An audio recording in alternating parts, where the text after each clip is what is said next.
Planning a road trip through the stunning countryside of Tuscany? Or maybe you're dreaming about exploring the Amalfi Coast by car. It all sounds like a dream. But hold on, there's one critical piece of information that you need to know before you hit the road. Without this, you might not be able to rent a car, and you face some pretty steep fines. I'm talking about the International Driving Permit, or the IDP. This is a must-have if you're planning to drive in Italy.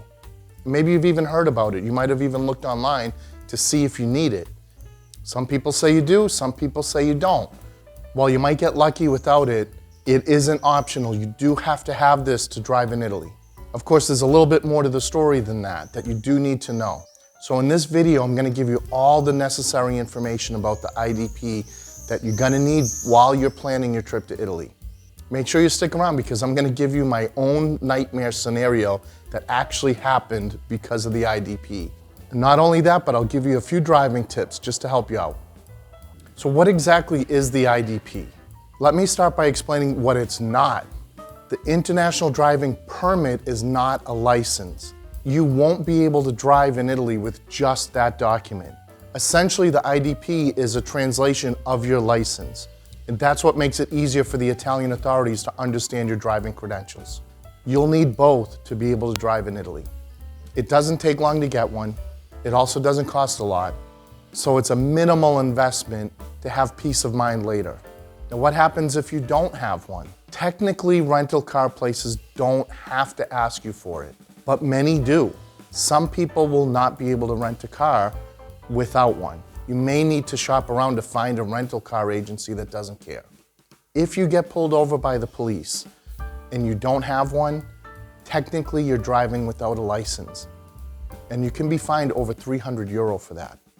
If you think you're just gonna take your chances because you're not gonna break the road rules, you're not gonna speed or have any reason for the police to pull you over, you're gonna have to think again on that one. Random checks happen all the time. I get stopped at least a couple times a year. Now here's how you get the IDP. If you're in the US, the only place that you can get it is at a AAA office. And not every office. You do have to call around and find one that does actually issue them. If you're in the UK, you want to look for the PayPoint stores. This is a very, very important point. As I mentioned, AAA is the only place where you can get a valid IDP. But there are tons of online websites that claim to issue them. Well, they might issue you one, but it's not going to be valid. And I learned that the hard way. So let me get into my story now. Hopefully you learn from my costly mistake. A few years ago, I had moved to Italy and I'd been living here for just a few months at that point, but I had traveled around before I got here. So my 1-year permit was expired and I didn't realize it. I got stopped in a random traffic check, and since it was expired, I essentially was driving without a valid license. I ended up with a €300 fine. But it gets worse. Since I still needed to drive, and I didn't know that AAA was the only one that issued valid IDPs, I went online, I found a website that would have one shipped to me in 6 days. So of course that's what I went with, not realizing since it's not AAA, it wasn't a real IDP. About a month later, I got stopped in yet another random traffic check. This time, not only did I get a fine for driving without the IDP, but I actually got booked. I had to go down to the police station, got booked for trying to pass off a fraudulent document. I ended up needing a lawyer and I had to go to court. It took me 1.5 years to finally get rid of this problem. Luckily, the case was dismissed, but it was such a headache that I just do not wish on anybody. And again, the moral of the story is if you're watching this before you've left, don't take a chance, just go to AAA and get your IDP. Okay, here are some bonus tips, because now you've got your IDP in hand, you're in Italy, you're ready to rent a car, you're ready to have that road trip of your dreams. The first tip is to look out for the ZTL zones. That stands for Zona Traffico Limitato. Only certain cars can enter that area. It's reserved for people that live downtown or for businesses that need deliveries and things like that. Almost every town and small city, big city has a ZTL because the center of these towns are historic with narrow streets and there's not a lot of room for parking or for cars to pass. They're usually reserved for pedestrians. Google or whatever GPS you're using will generally try to get you around those areas so you don't have to drive through it. However, you should be on the lookout for the signs anyway, just in case. So when you see this sign, do not drive in there. Don't even try to drive through to get your way out of there. There are cameras all throughout that area and they're scanning license plates, so you will get fined. It'll take a few months, but eventually you'll get a letter from your rental car company that you were driving in a ZTL and you'll have to pay that fine. Next tip, drive defensively. Italians are known to be very aggressive drivers, so you really have to be on your toes. For instance, you're definitely gonna find yourself getting tailgated way more than you used to. They'll get very close to you. Then they're gonna pass you and they're not gonna use much space getting back in front of you. That can be really intimidating, but try to not get intimidated. Don't speed up for them. Don't try to maneuver so that way they can get in. The key thing to remember with Italian drivers is that they're very skilled. You're not gonna find a lot of distracted drivers in Italy. They're not texting while they drive. They're not eating or drinking while they drive. They generally are focused on the road.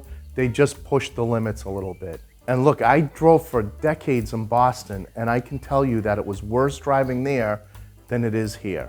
Another bonus tip to keep in mind is that parking can be very tricky in Italy. After all, there's not a lot of space to put the cars. So they have 3 parking designations, and each is represented by a different color. So when you see a parking space and it's blue, that's a paid space. You'll have to pay to park there. If it's white, it's a free space. You can park there. However, there are generally time limits on that. Then there are the yellow spaces where you cannot park at all because it's for loading or it's for residents, things of that nature.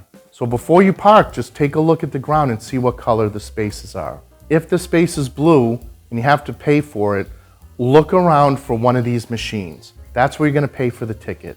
On the machine, you'll see how much it costs per hour and what the hours of operation are. Most of the time it starts at 8 in the morning and it will last until about 6 or 7 o'clock in the evening. So if you park before or after those times, you don't have to worry about paying. But in those times, just have some coins. Some of these will take cash or credit card, but most of them only take coins. You put your coins in, you press the green button, and down the bottom you'll be issued a paper ticket. Just bring that back to your car and put it on the dashboard so the traffic enforcement agent can see it clearly. In a white spot, you do need to take some action even though you don't have to pay to park there. Everybody in Italy has one of these, and what it is just a little disc that shows what time you arrived in the space. You just rotate the disc to the certain time. That way, once you park, you put the time, put that on your dashboard so that way it can be seen and you're covered. Just make sure you pay attention to the signs around that say how long parking is for there. Could be 15 minutes, could be half an hour, could be 90 minutes. Generally, you're not gonna be able to park there for the whole day. Then, like I said, just avoid the yellow spaces completely. Do not even think about parking there. You'll get towed. You can get these discs in any tabacchina, which is a tobacco shop, edicola, which is a magazine and newsstand basically. They're only about €1. They're easy enough to get, so make sure you have one in your car. This last tip I think is gonna save you a lot of hassle and give you a lot of peace of mind. And that's to educate yourself. Learn about the driving rules in Italy so that way you can actually follow them, even when nobody else is, at least you are. You could do this by watching some YouTube videos about how to drive in Italy, or something that I recommend is going to the Italian Auto Club website. It's in English, and it has basically everything you need to know about driving in Italy. It's neatly categorized. You can learn everything about the speed limits, the signs, parking, all kinds of things. I've got a link in the description box below for that, so you can take a look, learn at your own pace, take your time before you get here, and you'll arrive prepared and ready to drive. I'm really curious to hear from anybody who's had driving experience in Italy. Have you driven in Italy before? Was it as bad as they say? Are the Italian drivers really crazy? Or was it just not that bad? Leave a comment in the box below. I'd really love to hear your story.